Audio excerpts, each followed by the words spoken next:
Krishnaya Te Namaha. Namah Shri Yatirajaya Vivekananda Suraye Satya Sukha Swarupaya Swami Vimohananda.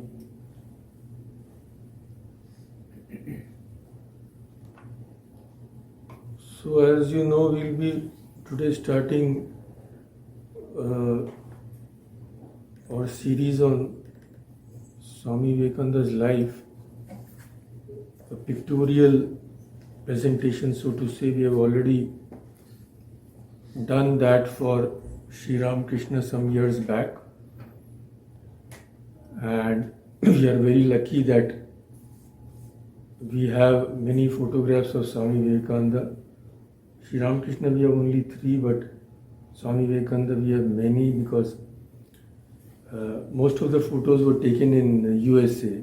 So, and of course we will share those. And also today, of course, since the birth and childhood is being discussed, there are not many photographs, but we will share many beautiful paintings. So I will start sharing right now, and the narration, of course.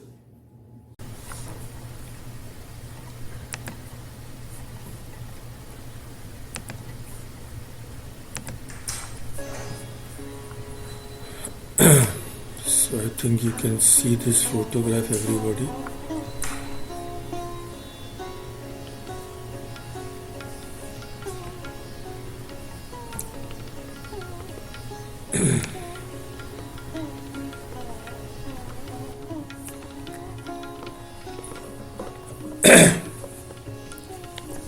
Coming from afar are the voices of the silence. Rarely are they heard, save by saints and sages. And when one of these voices become embodied as sound audible to mortal hearing, blessed is the time and blessed are those who hear. Formless is the spirit and subjective is the vision thereof. Dense is the illusion that hangs as the cosmic veil before reality. How divine, therefore, must be the personality that makes objective the vision of the spirit. How priceless the history of one who has lifted even a fringe of the veil. The illusion becomes transparent in the effulgence of such a personality. And of course, as we know, Swami Vivekananda was such a personality. To introduce the life of Swamiji, it is as good as introducing the subject of spiritual life itself.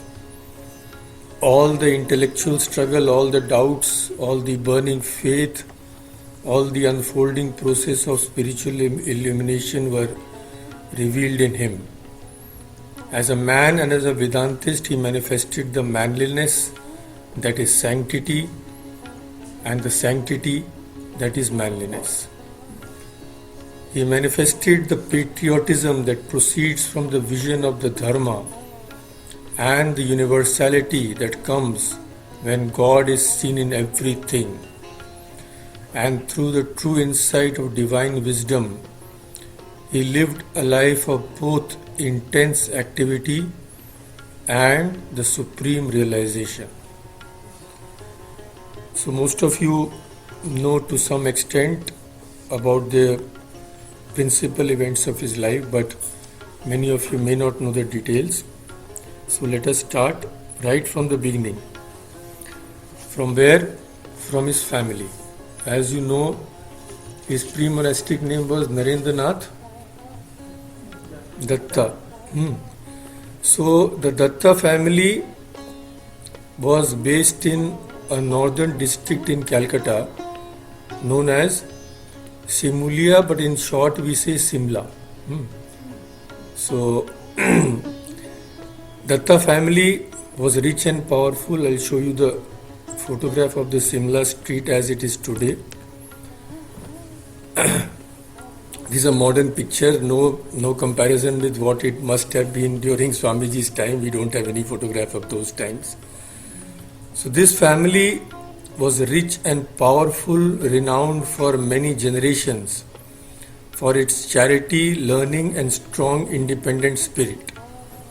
And the great Swami Vivekananda was born in this family.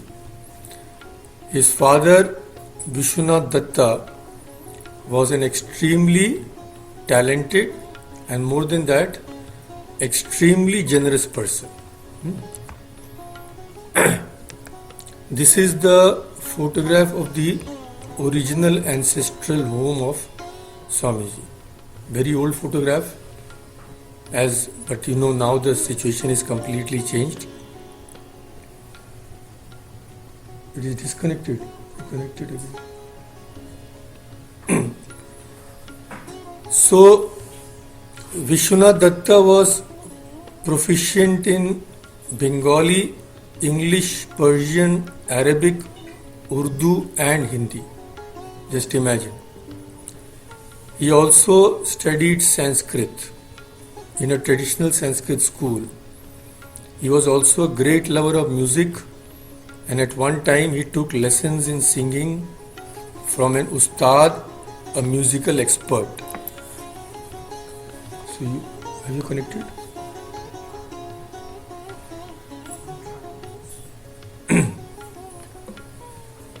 So, as a career, he chose the legal profession and was enrolled as an attorney at law in the High Court of Calcutta.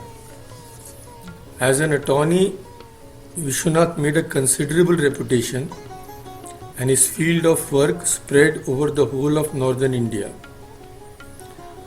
Aside from his intellectual attainments, Vishwanath was endowed with many good qualities that endeared him to all. In whatever situation he might have been, he never lost the nobility of his nature. He was independent in spirit, generous in disposition, devoted to his friends, and a protector of the needy. His keen understanding of his fellow men resulted in deep compassion and extensive charity. So much so that the people of the locality used to call him Data Vishwanath. Charitable Vishwanath. So, Vishwanath was blessed with a wife who was his peer in every respect. And as you know, her name was Bhuvaneshwari Devi. So we are very lucky that we have her photograph. This is Bhuvaneshwari Devi. She was the only child of Nandalal Basu of the renowned Basu family of Simla, Calcutta.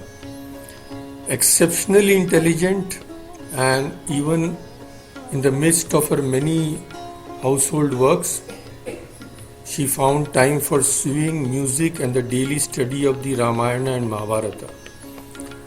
Graceful, devoted and full of the fire of one born to a regal lineage, she commanded the respect and veneration of all who came in contact with her, and her judgment was followed in all matters of importance. Above all, Bhuvaneshwari Devi was deeply religious in temperament and daily used to perform the worship of Shiva. So it was then to these two, Vishwanath and Bhuvaneshwari Devi, that the boy who was to become the greatest man of his age, whose influence was to shake the world and who was to lay the foundation of a new order of things, was born. Unfortunately, Bhuvaneshwari Devi's first child, a son, and also second child, a daughter, had passed away in their childhood. So she longed for a son to carry on the family tradition. And it has been the practice of Hindu ladies down the ages to place their supplications before God Himself and to practice austerities while waiting to receive the blessings. So it was customary in those days, and of course it may be still, that offerings and sacrifices were made to Shiva in Varanasi. He is supposed to be a very awakened deity for anything which one might need. So this is the Vishwanath temple in Varanasi, most maybe you have visited. Now this was okay for those who are living in Varanasi, but how many are those in comparison to people all over India? So those who lived a long distance could make their offering through a relative or friend who might be residing there. Accordingly, Bhuvaneshwari Devi wrote to an old aunt of the Datta family in Varanasi, asking her to make the necessary offering and prayer to Vireshwar Shiva, as it is called in Varanasi. Vireshwar Shiva, you can see the photographs I will show. This is one photograph. This is inside the temple. Many of you may have. So this is another photograph. It was arranged that on Mondays the aunt would offer worship to Vireshwar Shiva, while Bhuvaneshwari would practice special austerities on those same days. It is said that by observing a vow of this sort for 1 year, one is blessed with a son. Thus, Bhuvaneshwari waited for her prayer to be answered. And another photograph I'll show you. These you can see, these are paintings, wonderfully done. So actually when I was at Advaita Ashrama, we had a CD made. In those days CD was there of Swamiji's life, and we had this painted by a very good artist. So luckily I have those pictures and you can enjoy the paintings. So you can see Swamiji's mother praying to Shiva. One night Bhuvaneshwari had a vivid dream. She had spent the day in the shrine, and naturally as evening came she fell asleep. The household was hushed in silence. Then in the highest heavens the hour struck. The time had come for God to shower His grace. In a dream she saw Lord Shiva rouse himself from his meditation and take the form of a child who was to be her son. She awoke. Could this be just a dream? She thought. But from her heart a joyous prayer welled up, and she was confident that this kind of dream was an announcement that her prayers were soon to be answered.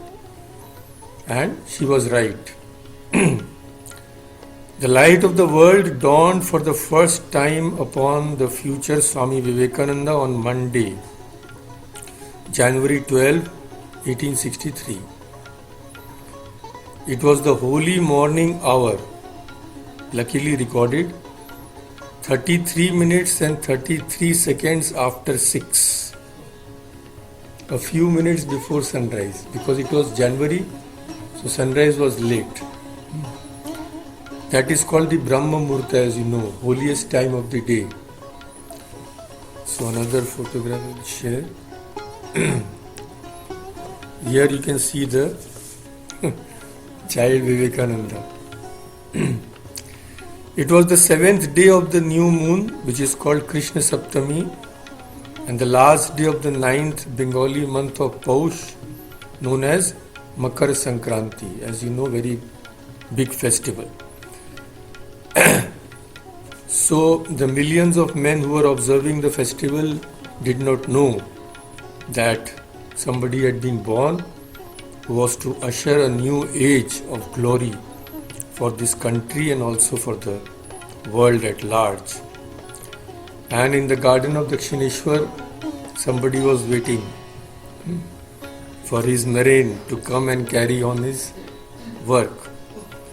Swamiji was named Vireshwar by his mother because obviously he was grace of Vireshwar Shiva, but he was called Bile for short. Even much later, when Swami Vivekananda had become very famous, his mother used to visit the Belur Math. Swamiji's room, you may have seen, it is on the second floor, there is a building. Still it is preserved. So from bottom she would say just Bile and Swamiji would come running. So later, of course, he used to be called Naren.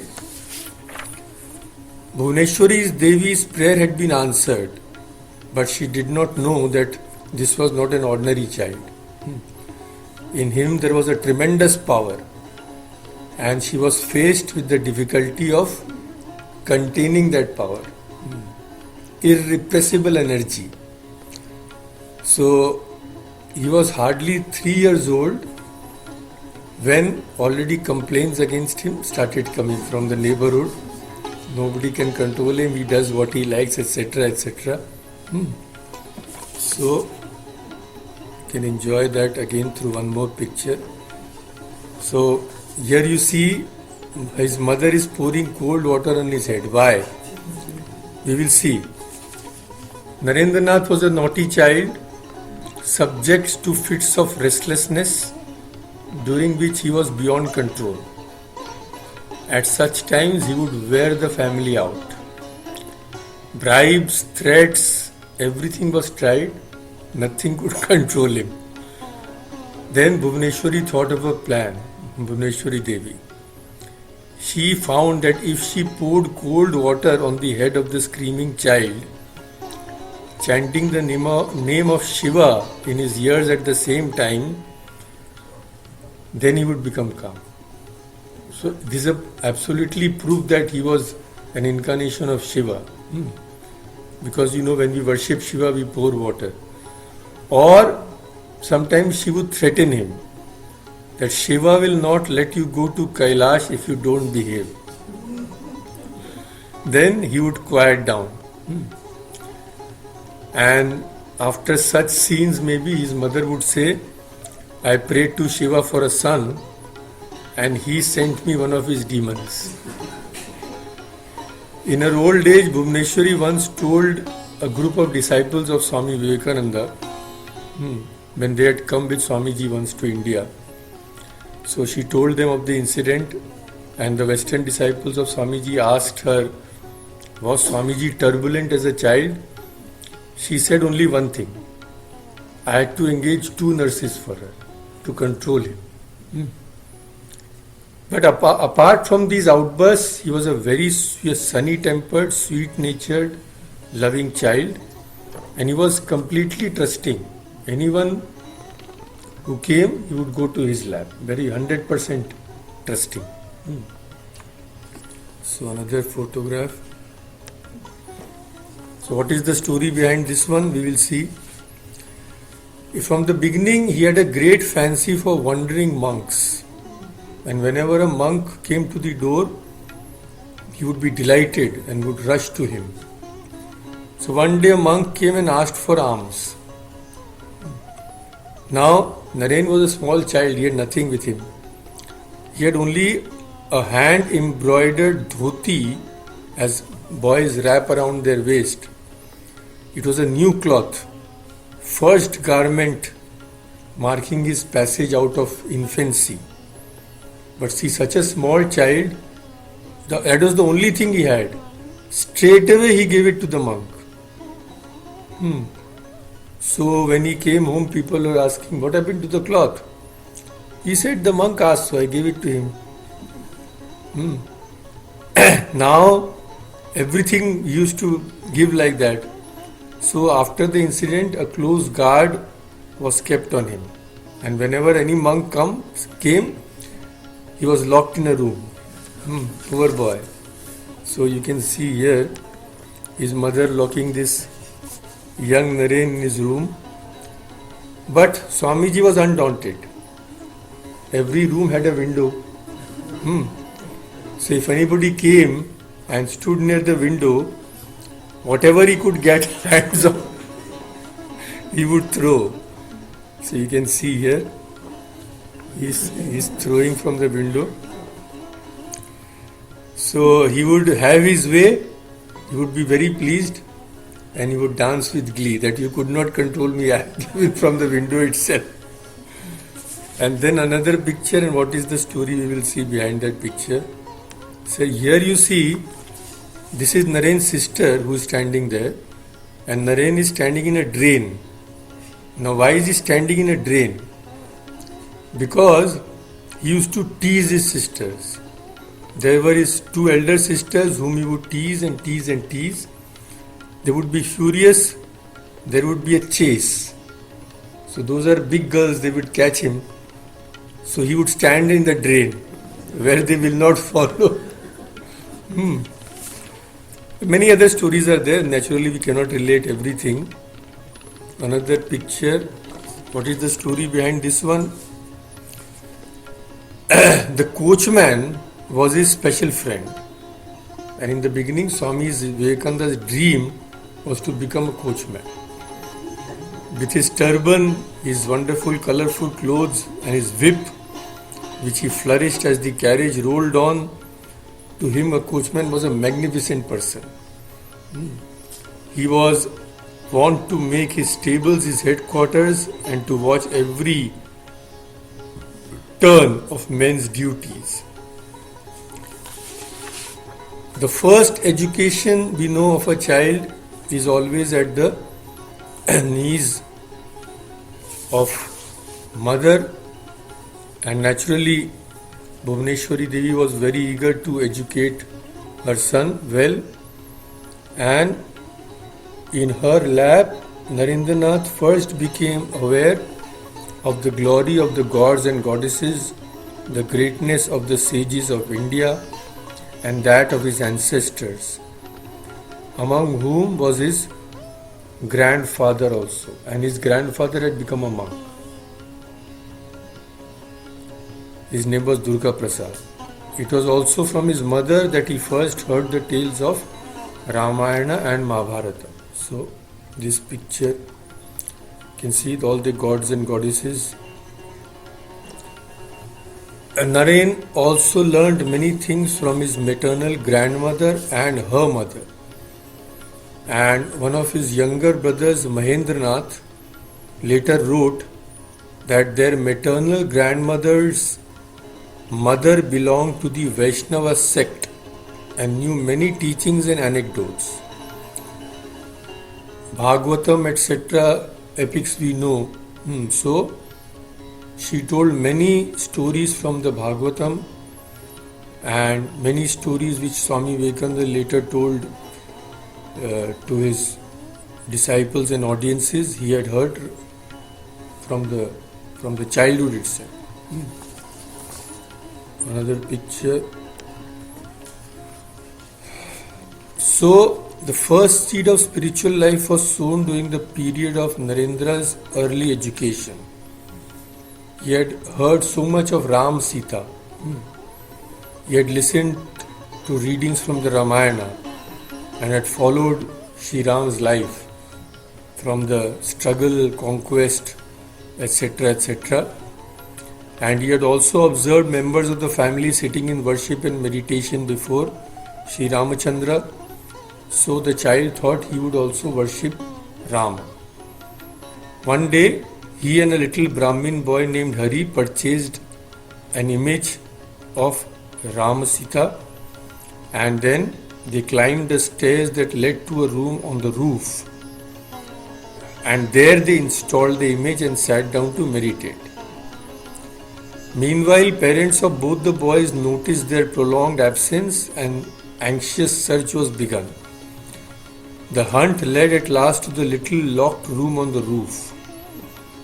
Now here comes the first sign of Swami Vivekananda, what Sri Ramakrishna said, that he is perfect in meditation from his birth. So this was the first sign.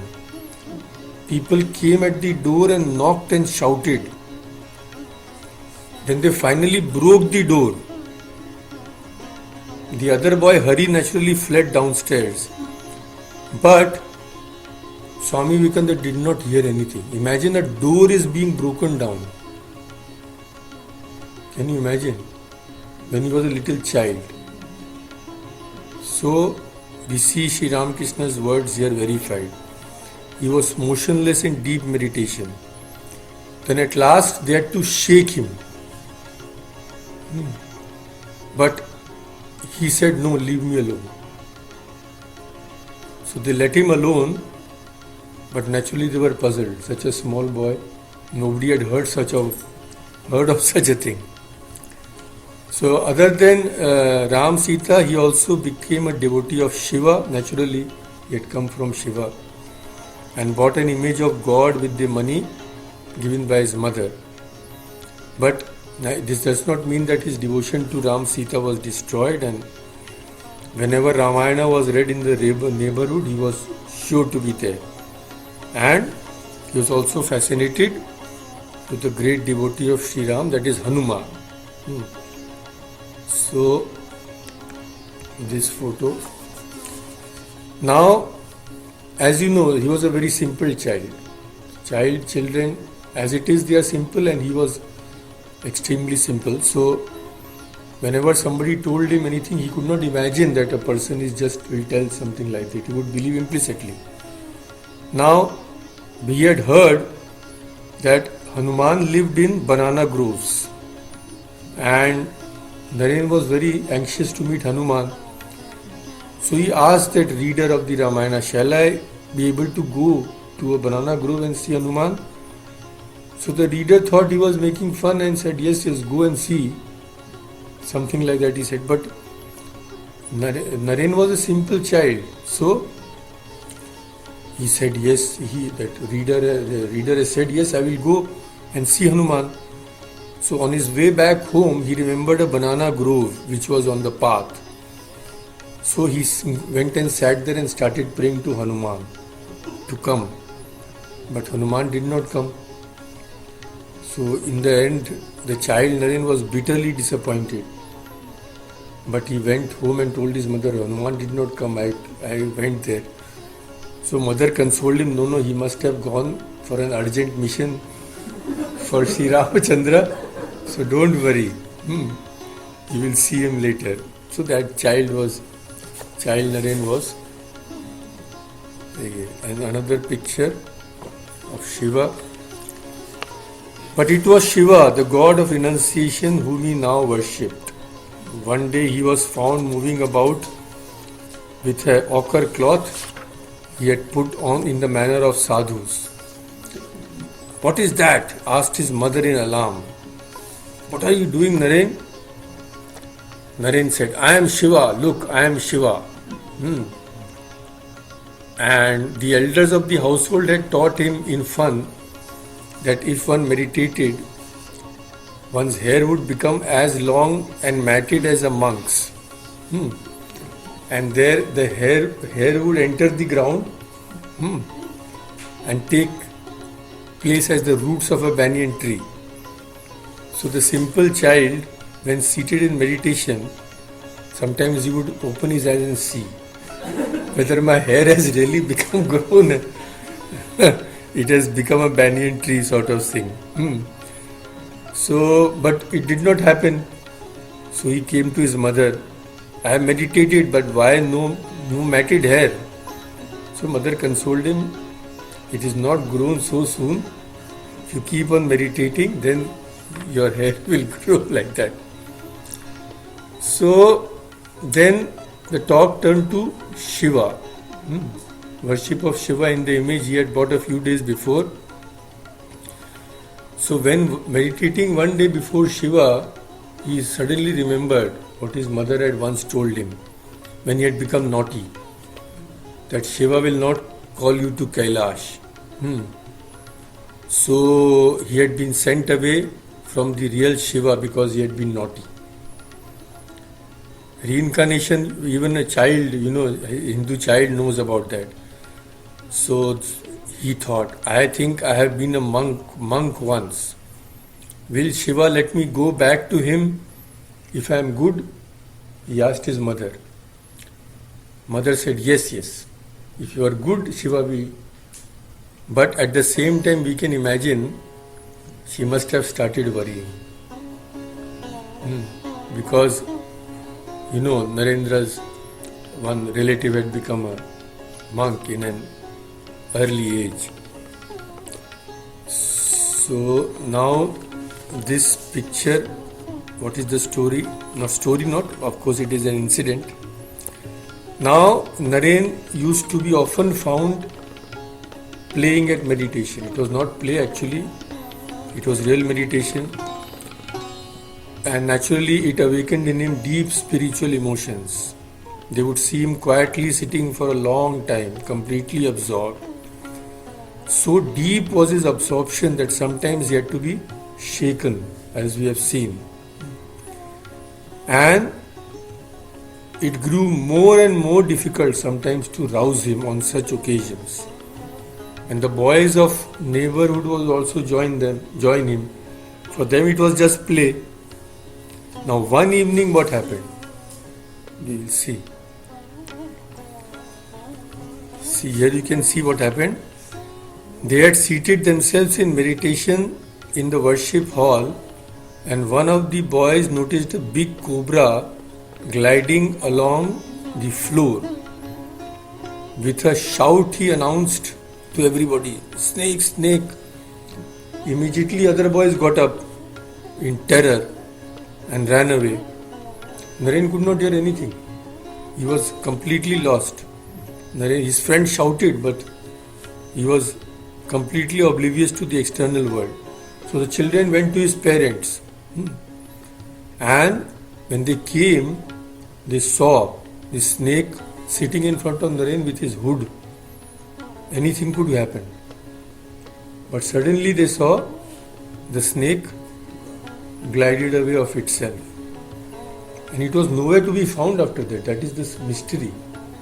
So Shiva's, one of the snakes was missing him and he had come to have his darshan. Yeah, it is nothing extraordinary. Anything can happen. So then when afterwards his parent asked him, "Why didn't you run away?" They were shouting. He said, I did not hear anything. All I know was I was feeling a tremendous bliss inside. And now as he was growing, every night brought some strange vision to Narendra. And he used to fall asleep in an extraordinary way. What would happen? As he would close his eyes to sleep, there would appear between his eyebrows a wonderful spot of light. It would keep on changing colors. And then it would burst and his whole body would be bathed in that radiance and he would fall asleep. So he thought everybody falls asleep like this only. So one day he asked his friend, "Do you see a light when you fall asleep?"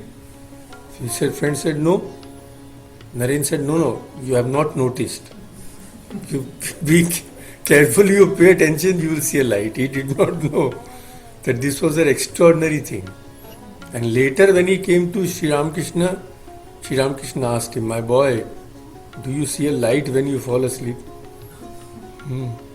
It continued. Yes. So this is the way in which he would fall asleep. So everything was extraordinary about him. Now another picture. Here we see the student Naren. At the age of 6, he first went to his Pathshala, traditional type of Indian school, brand new dhoti, and he carried a mat under his arm because each child had to bring his own mat to sit on the ground, and he had his small pen and all.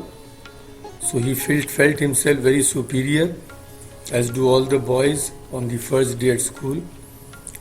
But school education did not carry for long. Why? All sorts of friends are made, and soon Naren had acquired a vocabulary which was not to the liking of his family members. So they said, enough of school. We'll have to engage a private tutor for him. So here you see the tutor with Naren. As soon as this teaching began, immediately Naren was noticed that teacher noticed that he was extraordinary boy, extraordinary intelligence. Naren learned to read and write while other boys were wrestling with the alphabet. His memory was unfathomable, prodigious, we know. And what he used to do was, he had a peculiar way. When the teacher would tell his lesson, Naren would close his eyes and sit motionless. Or sometimes he lay down. Class is going on. So the private tutor who was engaged did not understand this. One day, 2 days, every day the same thing happening. So then one day he caught hold of Naren when he had closed his eyes and shook him. What is happening here? Then Narendra listened. After that, he recited word for word the whole thing which teacher had repeated the last 1 hour. Then the whole attitude, now teacher was filled with admiration that, my goodness, he had never seen anything like, nobody had ever seen. So many pupils he had. Such a remarkable memory you cannot even imagine. Another photograph. Here we see Narendra on the lap of his mother. So though Narendra's schooling started in this way, it is not that his mother had stopped teaching him. As to book learning, he learned from his mother the Bengali alphabet and the first book of English by one Priyacharan Sarkar. And it was from his mother again that he learned how to hold aloft his moral standards even while struggling in the world, and how to take refuge at the feet of God, knowing God only to be his support in life. Other members of the household also contributed to his education. At night he slept under the protecting presence of an old relative, Nrisingha Datta, the father of Ramchandra Datta, who was to become a devotee of Sri Ramakrishna. Actually, Ramchandra Datta first took Swamiji to Sri Ramakrishna. So when Swamiji was searching everywhere, asking everybody, then Ramchandra told him, if you really want spirituality, don't go here and there. Come with me to Dakshineshwar. So this person, Nrisingha Datta, was very learned in Sanskrit. He thought that the best way of training a youth in mind and character was to get him to memorize difficult intellectual subjects. At night, therefore, he taught Naren the aphorisms of the Sanskrit grammar Mugdha Bodha and all about hymns about gods and goddesses, and as well as passages of great length from the Ramayana and Mahabharata. So just in 1 year, Narendra had become very fluent in Sanskrit, and certainly this training in early boyhood was one of the formative elements in that passion for Sanskrit learning which he possessed in later years. On a certain occasion, a party of wandering singers, in India they go from place to place singing Ramayana, Mahabharata. So they came to Naren's house and they started singing the Ramayana, but they made some mistakes in the text. Naren told them where they had made a mistake. They were very surprised but very pleased also at this brilliance of this boy. So here another picture. Here you see Narendra is sitting, other boys are standing. Some are sitting, one boy is sitting. So what is the secret behind this picture? As we know, later, whenever Swami Vivekananda went anywhere, whoever he met, he was always undisputably acknowledged as the leader, peerless among his contemporaries, and in early manhood, even among the disciples of Sri Ramakrishna, he was the leader, unmatched in every way. Sri Ramakrishna himself had made him the leader. So this quality was evident from his very boyhood. Naren, even in boyhood, was king among his playmates. He was the all in all of their world. And his favorite game was king and the court. So here you see Narendra is actually king. Here he administered justice with royal dignity and put down the slightest insubordination by a disapproving frown. I am the Samrat, the king of kings, Narendra would shout as he scampered up the stairs that led from the ground floor of the courtyard to the veranda of the puja hall, and he would sit himself down as the lord of men. Pointing to the steps below, he would tell two of his fellows to stand before him as Prime Minister and Commander-in-Chief. Lower on the stairs, there were 5 others, they were princes. To his courtiers, he gave the privilege of sitting one step lower than the princes. He would formally open his court, darbar, and one by one the princes, the higher officials of the state and the courtiers would prostrate themselves before his imperial presence, addressing him as the son of solar splendors, the lord of lands of seas, and the protector of dharma. And after the ceremony, the king would ask about the welfare of his kingdom, heard the grievances of his subjects. Sometimes a criminal, somebody would made a criminal, was brought to him, and he would say, off with his head.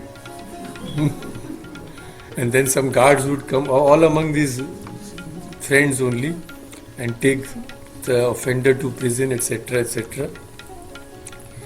So another picture. This is a very interesting incident. There used to come to Naren's house many of his father's clients. His father was a lawyer. They would sit together chatting until their turn came. Like in a doctor's office, everybody is sitting. In a lawyer's office, people would sit and wait. And they would wait for their turn and would start talking. Now they were of various castes. There was even a Mohammedan with whom Naren was very friendly. And now the peculiar thing which the boy noticed, each person was provided with his own hookah.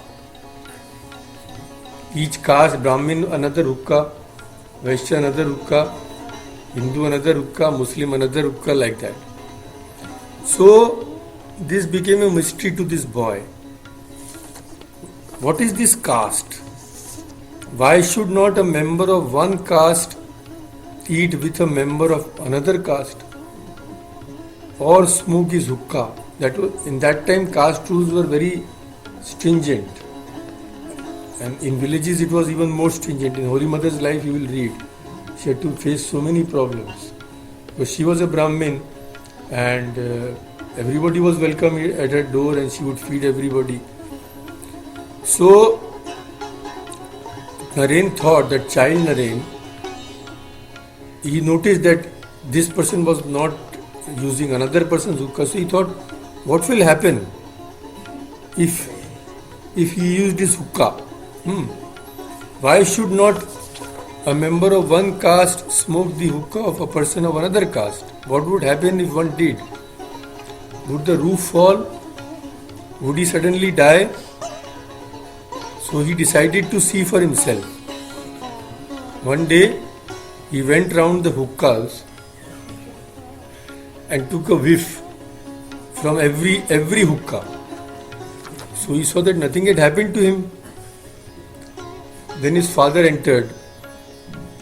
He asked him, "What are you doing?"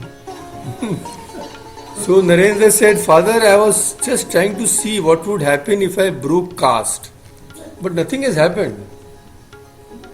So father began to laugh heartily at the innocence of the young boy, and he did not answer directly.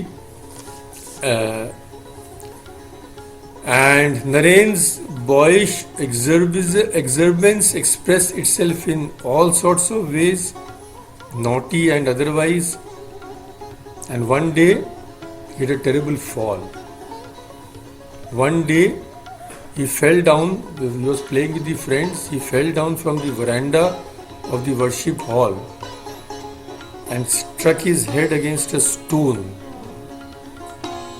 And to his death, he carried the scar of this on his forehead, just above the right eye here. And later, Sri Ramakrishna said something strange. We do not know what it means. So he said, had Naren's power had not been checked by this accident, he would have shattered the world. After the powers were checked, he did so much. So what would have happened?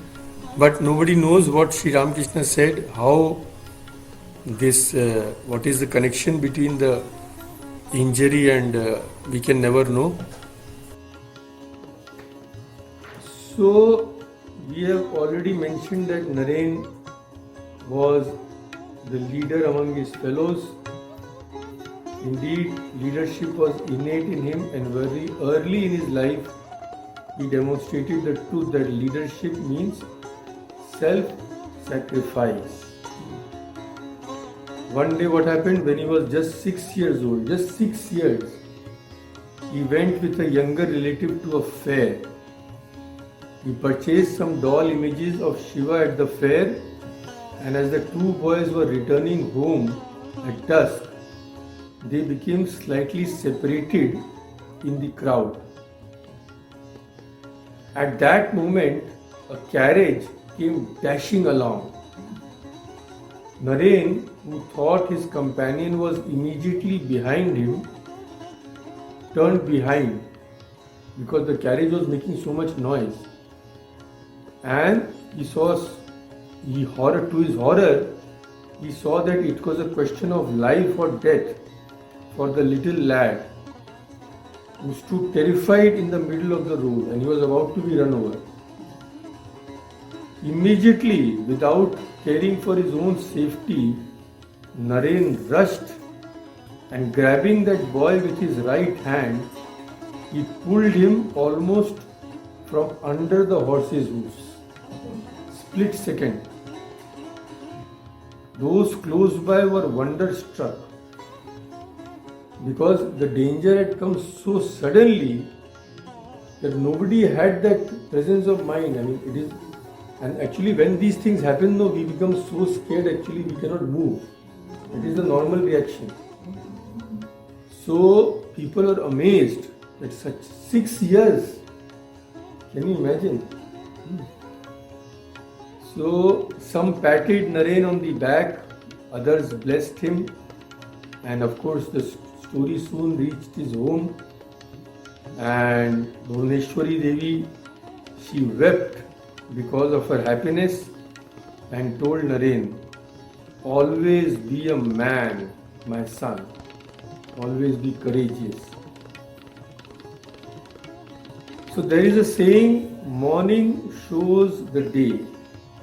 Likewise, by observing the sum total of qualities manifested in a child, one can have a good idea of what his life is to become in the future.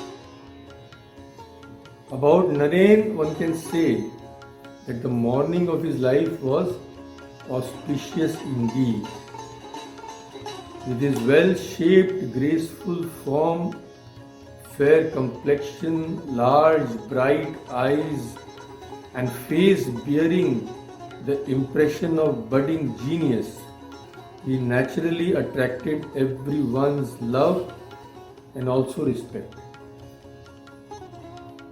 His mind filled with 100 soaring visions, heart soaked in affection, razor sharp intellect, boundless courage, inventive genius, astounding work capacity, and enthusiasm which was irrepressible.